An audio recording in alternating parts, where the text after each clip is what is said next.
welcome to another episode of Inspiration Talks. I'm very excited about today's episode. Today, I have Avery Thatcher with me. She's a life coach. In our today's episode, we will be discussing the difference between stress, burnout, and trauma, and how to heal from each of them.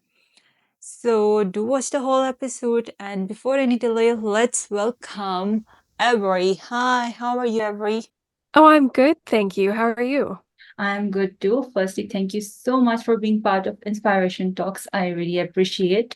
So, Avery, I would like to start our today's conversation with your journey of being a nurse to a business owner. Like, can you share about Yes, it? How did you for become a sure. business owner? Yeah, it was a long journey, let me tell you. So I was working as a registered nurse, working in intensive care units across Canada, and I noticed really early on that the number one reason why adults found themselves in the ICU were because of illnesses and diseases that could be linked to chronic stress.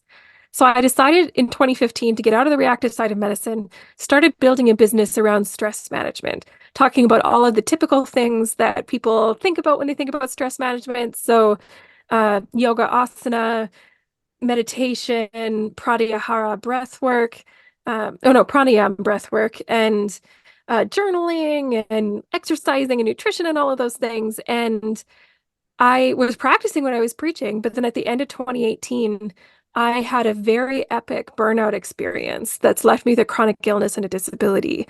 And so I really struggled with it and I felt frustrated because I felt like everything that I should be doing wasn't enough. And so, being the kind of person that I am that loves to read, I went back into all of the research I could find to figure out what the missing pieces of the puzzle were. And so now that's what I do is I teach burnout recovery and prevention because it's so much more than just managing our stress because burnout is actually an energy management problem, not a stress management problem. Okay, so from here, I would like to ask what's the difference between stress, burnout, and trauma, and how to heal from each of them? Great question. So, trauma is quite the buzzword. It's floating around social media quite a lot. And really, when we look at trauma, it is actually an injury to the nervous system. So the nervous system is not working as it should when we have trauma. Whereas stress can absolutely cause a lot of distress and can be really challenging to deal with, but it doesn't cause an injury to the nervous system. So when we're looking at the difference between stress and trauma, it's really important, especially for people that are trying to help people manage stress, because some of the strategies that I just talked about, like meditation, for example, when we try and lead someone through a guided meditation that has an injured nervous system and trauma, we can actually trigger that dysregulated state. We can bring on some PTSD or some complex PTSD experiences. And so one of these examples is I was leading a guided meditation in this big group full of people, and I could see one person lying on the floor, relaxing, was really starting to struggle. Their breathing was getting faster. They were starting to fidget. So I just came and like gently tapped their foot and gave them a new exercise to do while we continued the meditation with everyone else. And they came back to me after and they said, I was right back into a PTSD experience. He had been in the military, was right back in there and was like struggling to, and so he really was grateful that I came to tap on his foot. And so this is the main difference between stress and trauma. With stress, we can do a lot of these regular things and they'll actually really do help with some of that regulation. But when we have a traumatic nervous system, that's where we have to be a little bit more informed and careful. Now, burnout is on that spectrum of stress. So, stress, when we experience stress, our body goes into the fight or flight, freeze or fawn response, the sympathetic nervous system. And because the chronic stressors of our modern day life don't go away, we actually move through three different stages of chronic stress. So, the first stage is the stage of alarm. That's the initial like moment where you see something dangerous and you get to safety. Then the next stage, the stage of resistance, this is where a lot of us are living, where we're just really bombarded by this world that we're living in that's incredibly stressful and distressing. And so our body there is trying to keep up with the energy demand that the stress response is asking of us and trying to be able to manage with whatever coping strategies that we use. But eventually, there's too much stress that comes into our life. We're not able to keep up with the energy demand. And this is where we move into the final stage, which is the stage of exhaustion or burnout. And so, in burnout, our body is not able to consume or create enough energy to be able to sustain our functioning. So, this is where we experience one of the different types of burnout. Okay, so as you mentioned, burnout. So, how to unlock your productivity potential without burning yourself out? Yes, it's such a great question because so many people, especially high achievers like me, we're so good at adding things onto our to-do list. And so this is where we need to think about the four keys to really unlocking that productivity. And so first is clarity to make sure that you are working towards something that actually matters to you. And that's really important that it's in alignment. The next piece is stress management, because when we're in that stressed out state, when our stress response is running around, we actually lose access to our higher level thinking brain. The prefrontal cortex kind of gets blood shunted away from it. So we're focusing more on instinct and less on problem solving. So stress management is a very important piece. Energy management is another incredibly important piece. And this one is where we look at what kind of mental energy do I have? What kind of emotional energy, physical energy, and then the fulfillment energy, that connection that what we're doing is having a greater purpose. And so what we need to do is really adjust our tasks for the day based on what kind of energy levels we have and which ones are lower. So, for example, if I have really low mental energy, I'm not going to be writing articles for my blog. I'm not going to be trying to fix something on my website and figure out coding. I'm going to do something that's a little bit easier and less mentally draining. And then the last piece, the fourth one, is really learning how to manage your time. And it's not simply as trying to get more efficient at what you're doing to get more done in less time. It's more about focusing on making sure you're doing the right things at the right time. So those four keys again are clarity, stress management, energy management, and time management. Okay, so as you mentioned, focus on the things which you do instead of like running after the things and rushing for the things to get over. So, how to focus on the things when you are unable to focus on the work? So, like any tips how to focus? Definitely. So, one of the first things which you can do is a somatic release exercise. So, humans are one of the only mammals that do not process their stress in the moment. And often, again, when we're feeling like really confused and like our mind is busy and we're unfocused, it's often because we have a high level of stress running around in our body and we're, again, not accessing that prefrontal cortex, our higher level thinking brain.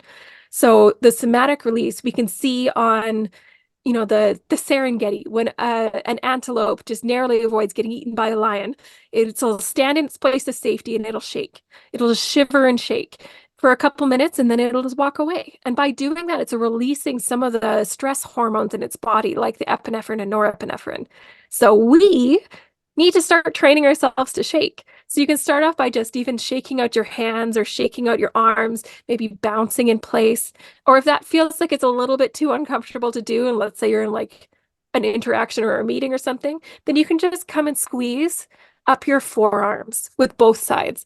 And that creates a little bit of deep pressure and it also calms the nervous system. And so by doing that for 30 seconds, that can be enough to help clear your mind, find that focus, and then you'll be able to be more productive. Okay, so like for example, if somebody has interviewed you, like for example, the interview is at 9 o'clock and the person is completely normal, he's not nervous, but as soon as the time approaches, he gets nervous. And like 5 minutes before the interview gets started. So in this case, what can he do quickly to release the stress of the interview Yeah. or the exam? Yeah, great question. So definitely one of those somatic shaking things or the somatic pressure can work. However, I But definitely I have want to gone into a interrupt bathroom and done here. that. Oh, yes, Uh, go ahead. like shaking step, if people are around, how can one shake? Like if one shakes in front of the people, people will start laughing or they will be like something wrong is happening with him. So in I that agree. scenario, what to do? Yes. Yes. So if you can't go away to the bathroom to do that in private, then another thing which you can do that is a really easy way for us to slow down our nervous system is to slow down our rate of breathing. And so doing something like Nadi Shodhana when we're like doing alternate nostrils or even just breathing slowly in and out, that slows down our stress response and allows us to feel more in control. And then another thing that we can do if we have our a phone or a piece of paper is just to brain dump, just to let that busy brain talk itself out somewhere. And so just writing it out somehow just to allow it to express can really help find that quiet as well. So one last thing which I would suggest, especially if you're going into an interview or for an exam or something, is to try a what if formation. So affirmations we know about, those are the I am enough, I am smart, I am going to be successful statements. But if we don't believe that in our body, then we can hear that and it'll just like brush it right out of our mind and it won't stick. But if you add the two words, what if in front of that, what if I studied enough? What if I prepared enough? What if I'm successful with this? What if this goes really well? That allows you to have that conversation. It gets past the part of your brain that dismisses it and allows you to really be open to the possibility. So those are my strategies. Yeah, that's great strategies, and that's a worth trying even. So, Avery, as you have switched your name, so can you tell a story behind it? Like, what was the reason of switching your name? Yeah. Also, does the name really impact the personality of a human? Yeah. Oh, I love that question. I After I got sick, so at the end of Yeah. 2018, uh, literally everything changed for me overnight. I was working full-time 12-hour shift work, living the dream, really fit and exercising a lot, moving, really enjoying life. And I went from that to sleeping for 20 hours a day for several days in a row. And I also had a mass on my thyroid that they needed to take out and have surgery for. There was a number of different things that popped up all at the same time, and it just kind of felt like my body broke. And the life that I thought I would be living was not possible for me anymore, not in the way that I had seen it. And so I struggled for about 2 years just to accept that my body's now limited and that I'm experiencing all of these struggles and that my health continues to break. And it's frustrating. And I was sitting down with my partner and I was telling him, I think I need to change my first name. Like I don't feel like Heather anymore. I don't think I can be Heather anymore. There's no middle ground to find. I need a fresh start. And he was like, well, that sounds weird, but okay, let's figure this out. So then I started going through baby name blogs, and the only name that stood out for me was Avery. And the first time my partner called me Avery, it felt like something settled into my body, like something fit in place. And I have never felt more confident or more like myself than I have since I called myself Avery. And so I do believe that names are powerful and that we should maybe consider if the name that we were given as a child before we knew what we would become still makes sense for us now. And so since I shared my story of changing name, I've had so many people reach out to me. Either they've done it themselves or they knew somebody that did it. So it's really not as uncommon as I thought. And again, for me, it was so powerful. I really felt like I could take on life again rather than being held back. True. Many people do switch their names, I'm like due to certain circumstances. So here I would like to ask one more question. Like as you when you switched your name and you named yourself Avery, so like you were recognized with Heather previously, right? So how did your family or your surrounding friends reacted to this name? Like, whenever something is new, it takes a while to settle, right? So Absolutely. yeah.